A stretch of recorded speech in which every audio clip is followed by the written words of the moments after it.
Y vamos hoy a tratar un tema que está en el ánimo de todos, un tema que afecta mucho al adicto y que, por supuesto, también es muy importante en la rehabilitación. Es el tema del autocontrol, ¿no? Lo primero, como siempre, hacemos una breve definición de lo que debemos entender por autocontrol. Etimológicamente, la palabra autocontrol deriva del griego autos, que significa sí mismo, y control, que es una palabra que se ha incorporado en siglos no tan remotos de las lenguas grecolatinas clásicas, sino que se ha ido incorporando hacia los siglos XIV. Concretamente era una palabra que se utilizaba como equivalente del justificante en los galeotes que transportaban el oro. Tener autocontrol hoy día podemos decir que es tener autodominio sobre sí mismo, sobre uno mismo. ¿En cuanto a qué versa ese autodominio? Pues en cuanto a emociones, a impulsos, a sentimientos, a deseos, a pensamientos y finalmente también a conductas. De modo que en realidad podríamos hablar del autocontrol como un sistema de trabajo mental para gobernar todo aquello que nace y sale de la mente, ¿no? Tanto vivencias íntimas, personales, como también conductas. De modo que, de tal manera que se trata de hacer prevalecer a través de este autocontrol la cabeza o la reflexión sobre el corazón, las instancias racionales sobre las irracionales, lo que implica que el autoconocimiento de las parcelas puede gobernar y regular el autocontrol. Bien, ¿qué es, desde el punto de vista de su naturaleza, el autocontrol? Puede considerarse, en primer lugar, tenemos que decir que el autocontrol es una habilidad psicosocial que se desarrolla y cultiva con la experiencia para incrementar lo que en conjunto denominamos la inteligencia emocional.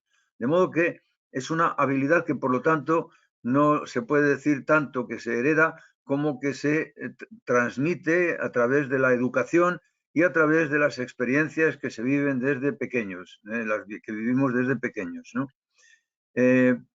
También, aparte de ser una habilidad psicosocial, el autocontrol es una característica o puede considerarse también como una característica o atributo de la madurez emocional de la persona. Es decir, cuanto mayor sea el grado de madurez, de maduración personal, mayor será también el autocontrol o el autodominio o el autogobierno de la persona por sí misma.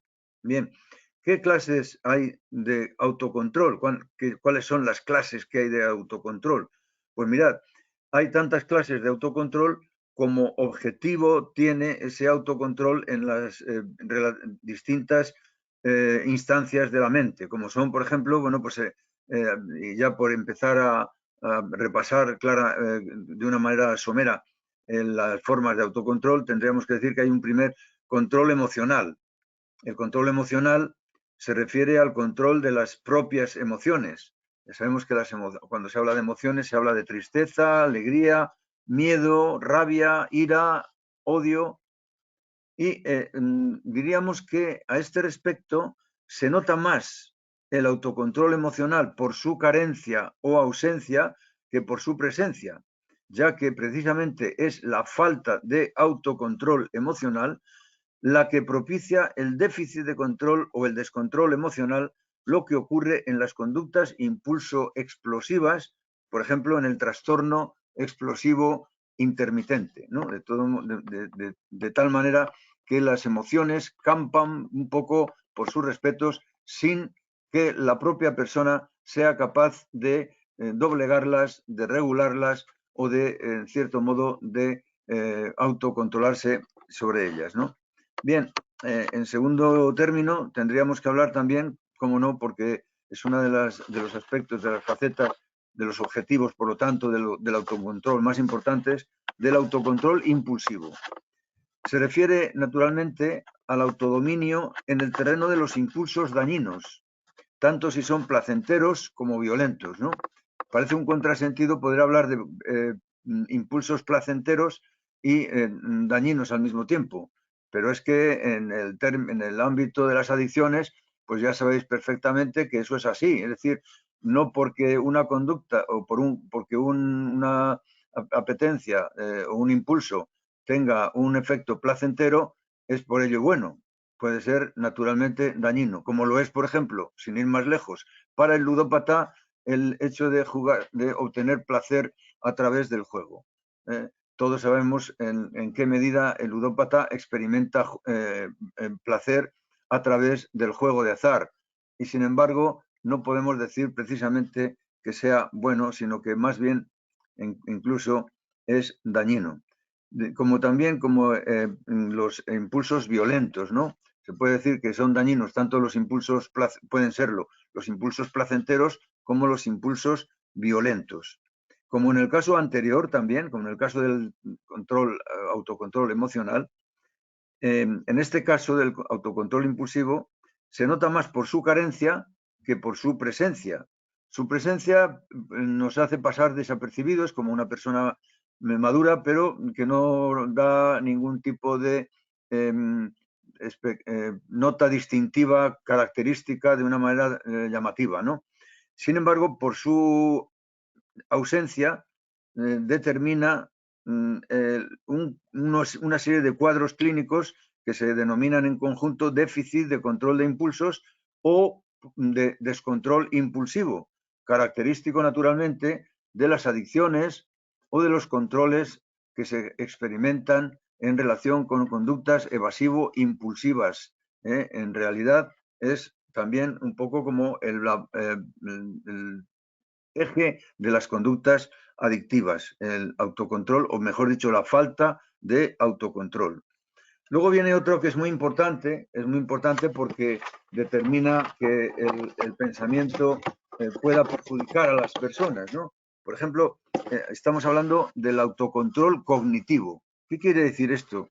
El autocontrol cognitivo, pues que es el autocontrol relativo a los pensamientos, haciendo hincapié naturalmente en los pensamientos irracionales o mágico primitivos o supersticiosos, tales como, por ejemplo, bueno, pues la necesidad extrema de ser amado y aceptado por todos. Evidentemente, este pensamiento absolutista, que quiere decir que la persona pretende prácticamente una utopía. Nadie puede ser amado, aceptado o admirado o querido por todos. Sencillamente hay a este respecto, pues lógicamente, unas limitaciones. Puede ser que una persona sea amada por mucha gente, pero pensar que pueda ser amada por todos es una utopía, como estaba diciendo, ¿no?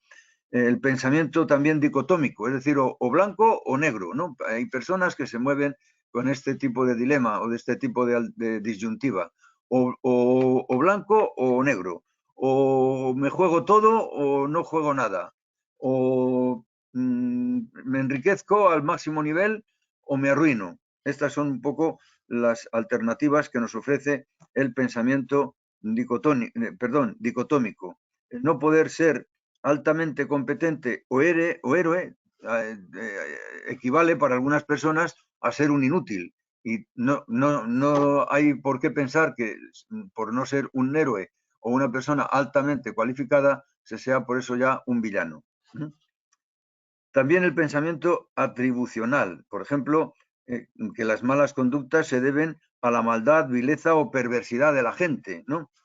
O que las desgracias humanas se deben a causas externas incontrolables, o que se ha hecho adicto o se ha muerto por fastidiarme, ¿no? Es una forma de decir con arreglo a este tipo de pensamiento atribucional. Es decir, en este pensamiento siempre se trata de buscar causas externas que, por supuesto, muchas veces no tienen demasiado que ver con el tipo de acciones o el tipo de realidades a las que nos estamos refiriendo. También tenemos que referirnos al pensamiento catastrofista, el que no salgan las cosas como uno espera, para estas personas puede ser un desastre, ¿no? Y ellos mismos, estas personas, a veces consideran que son un desastre. Es decir, este es el pensamiento catastrofista. Luego viene también el pensamiento preventivista, ¿no? El preocuparse la persona de continuo de los peligros cercanos o probables, es decir, anticiparse a los peligros, involucrarse tanto en su prevención que los pensamientos se hacen esclavos de esa continuidad, de ese continuismo en el tiempo de la preocupación. Son personas que viven viendo las catástrofes anticipadamente, ¿no? También el pensamiento fugitivista, es decir, cuando una persona considera que es más fácil evitar o eludir los problemas, las dificultades y los compromisos que afrontarlos, ¿no? Esto también se da en las fobias, ¿no? Es una forma de también intentar resolver los problemas no afrontando o no haciendo frente precisamente a las situaciones que más pueden doler, ¿no? El pensamiento dependentista, eso que piensan algunas personas, que el que a buen árbol se arrima, buena sombra le cobija. Es decir, que es conveniente tener siempre a alguien, a una persona al lado que le proteja o dé la cara por uno. Este es el pensamiento que lógicamente podemos considerar dependentista, que a las personas, hay ciertas personas a las que les gusta depender de otras, ¿no? A las que les gusta que les den las cosas hechas. Esto ocurre con mucha frecuencia en los hijos sobreprotegidos, que viven siempre pendientes de tener a su lado una persona de la que depender, tener a su lado la botella cuando se trata de personas que van a hacer una dependencia alcohólica, o tener siempre a su lado una baraja o una máquina recreativa o un videojuego o una máquina tragaperras o una apuesta deportiva. Ya me entendéis todos, ¿verdad? Luego también tenemos el pensamiento presuntuoso, que es aquel en el que la persona considera que siempre tiene la razón y que nunca se equivoca.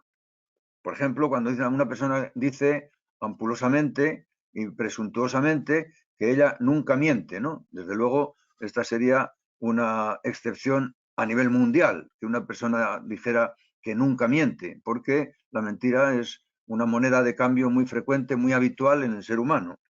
Pues por la razón que sea, por razones prácticas, por razones piadosas, por razones utilitarias, por razones de presunción, por muchas cosas. Pero todo el mundo miente alguna vez.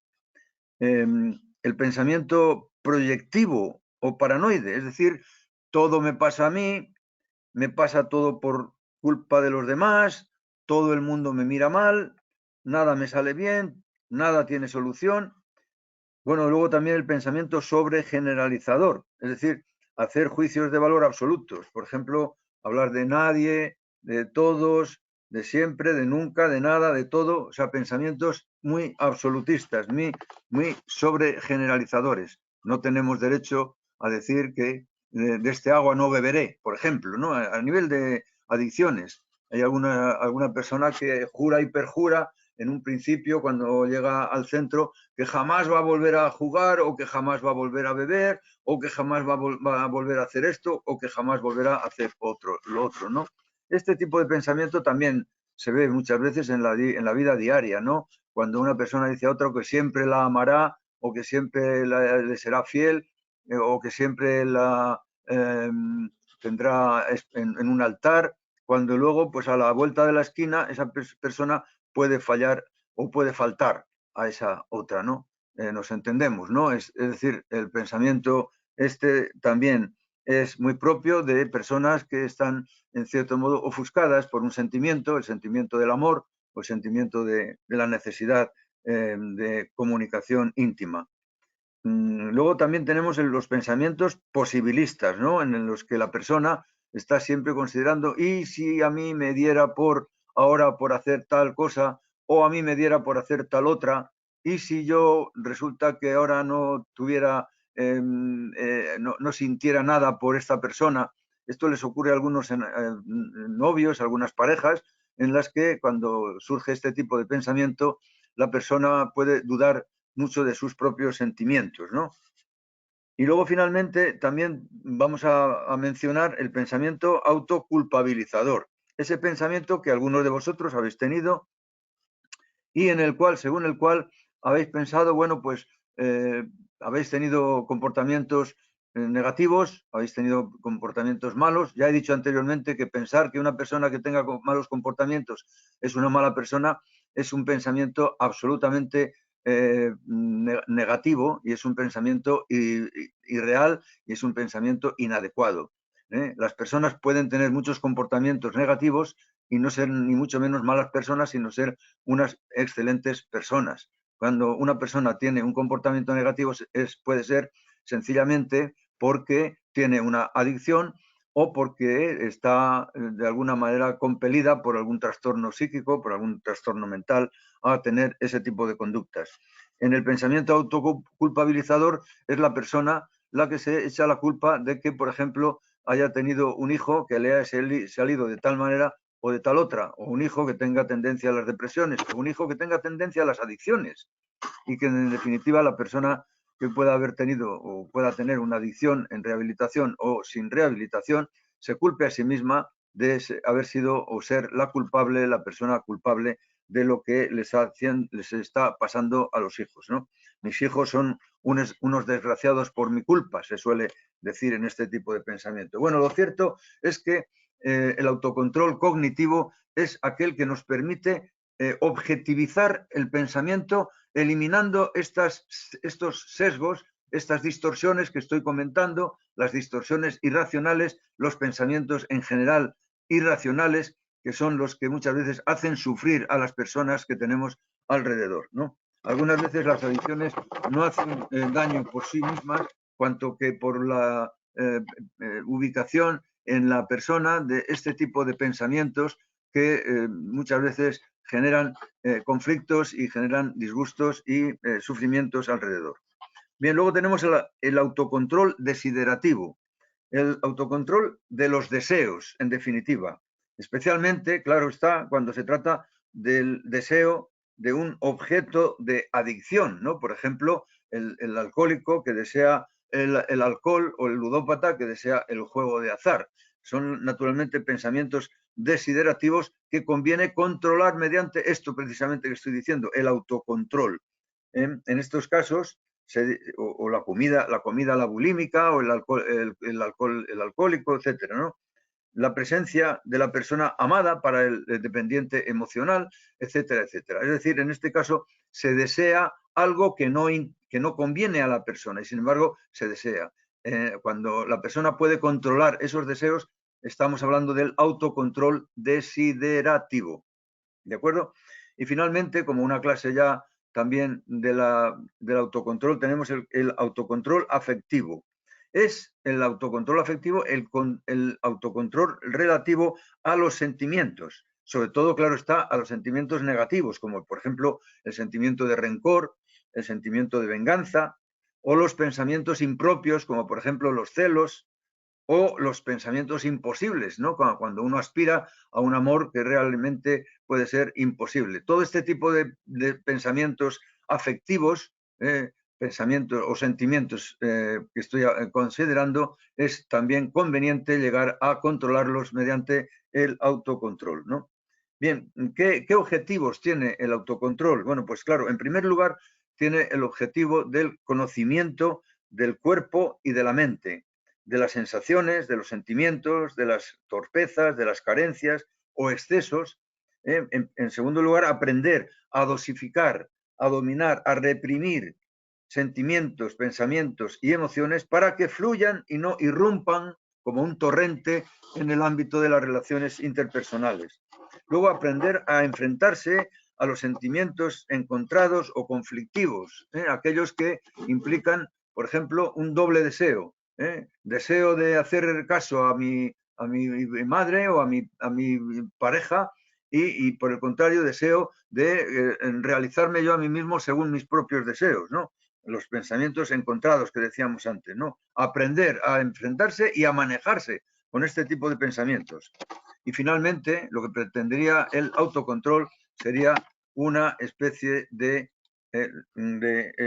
aprendizaje a relajarse y a dominar tanto el cuerpo como la mente. Bien, naturalmente ya voy terminando mi exposición para dar cuenta, ya paso a las intervenciones vuestras. Naturalmente que contamos para ello con una serie de técnicas, ¿no? Simplemente las voy a mencionar porque luego, en el supuesto caso que tengáis interés por alguna de ellas, la podemos desarrollar un poco más, ¿no? Por ejemplo, la relajación progresiva de Jacobson, las técnicas de respiración, meditación, imaginación, autohipnosis, entrenamiento autógeno de Schultz, intervención del pensamiento, en el caso del autocontrol cognitivo, o sea, del pensamiento, entrenamiento asertivo, biofeedback y ejercicio físico, ¿no? Cuando se traslada el tema que estamos tocando al ámbito de las adicciones, tenemos que decir que en la adicción el autocontrol brilla por su ausencia, puesto que la falta de control es la norma y la que promueve tanto la adicción como la procrastinación y, desde luego, la que hace sufrir esta falta de autocontrol a las personas de su entorno. Y, naturalmente, en la rehabilitación es cuando ya de verdad surge el florecimiento del autocontrol, porque en este sentido no solamente nace el autocontrol, sino que se desarrolla y se cultiva el auténtico autocontrol, porque es el principal bastión naturalmente en la prevención de las recaídas. Por lo tanto, uno tiene que autocontrolarse cuando tiene una atracción hacia el objeto, en este caso hacia el juego de azar, cuando uno tiene la tentación o el pensamiento de decir, hombre, por uno que una vez que lo haga no va a pasar nada, ¿no? En definitiva, que ya lo veis, amigos, es importantísimo llegar a conseguir un autocontrol global de todos los pensamientos, sentimientos, deseos, emociones, impulsos y, cómo no, conductas.